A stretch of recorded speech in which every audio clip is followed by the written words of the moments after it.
دنیا کے نظام تعلیم میں ایک باقاعدہ سلیبس کی حیثیت رکھتا ہے کریکٹر بلڈنگ، یا اس کا سادہ ترجمہ کیا جائے تو شخصیت سازی۔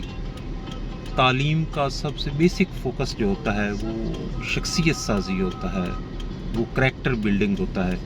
اس کو اچھی عادات سکھائی جاتی ہیں، اس کو سکھایا جاتا ہے کہاں کیسے بولنا ہے، کہاں خاموشی اختیار کرنی ہے، کھانا کیسے کھانا ہے، ٹریفک رولز کو کیسے فالو کرنا ہے، لباس کس قسم کا پہننا ہے، حرکات و سکنات کیسی ہونی چاہیے۔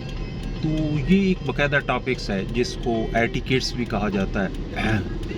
لیکن شومی قسمت ہمارے نظام تعلیم میں کردار سازی، شخصیت سازی، کریکٹر بلڈنگ یہ لفظ ہی نہیں ہے۔ یہاں ایک ہجوم کو پالا جا رہا ہے، اور یہاں تعلیم کا مطلب صرف کریمنگ ہے۔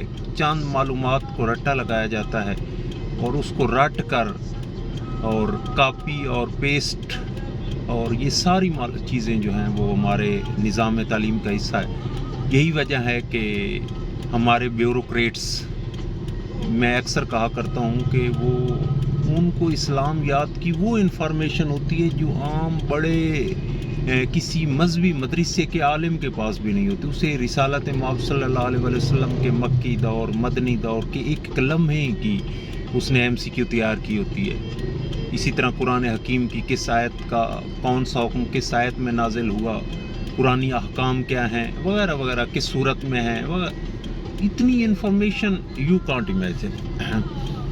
اور ہمارے جو قوم ہے وہ بار بار مطالبہ کرتی ہے کہ فلاں ناول کو نکال کر رسالت مآب صلی اللہ علیہ وسلم کی سیرت طیبہ کو شامل کیا جائے، حالانکہ انگلش سبجیکٹ میں بھی انٹر تک اور بالخصوص باقی اردو ٹائپ سبجیکٹس میں بھی رسالت مآب صلی اللہ علیہ وسلم کی سیرت طیبہ پر عنوانات ہیں، لیکن اس کا کوئی اثر نہیں ہو رہا، کیونکہ صرف ہم وہ باتوں کی حد تک پڑھتے ہیں اور اس کو عملی طور پر۔ تو اس ضرورت ہے اس ملک کو کہ نظام تعلیم میں کردار سازی کی جائے، اور اس کردار سازی میں ٹیچر کا بھی صاحب کردار ہونا ضروری ہے، والدین کا بھی صاحب کردار ہونا ضروری ہے، معاشرے کا بھی صاحب کردار ہونا ضروری ہے۔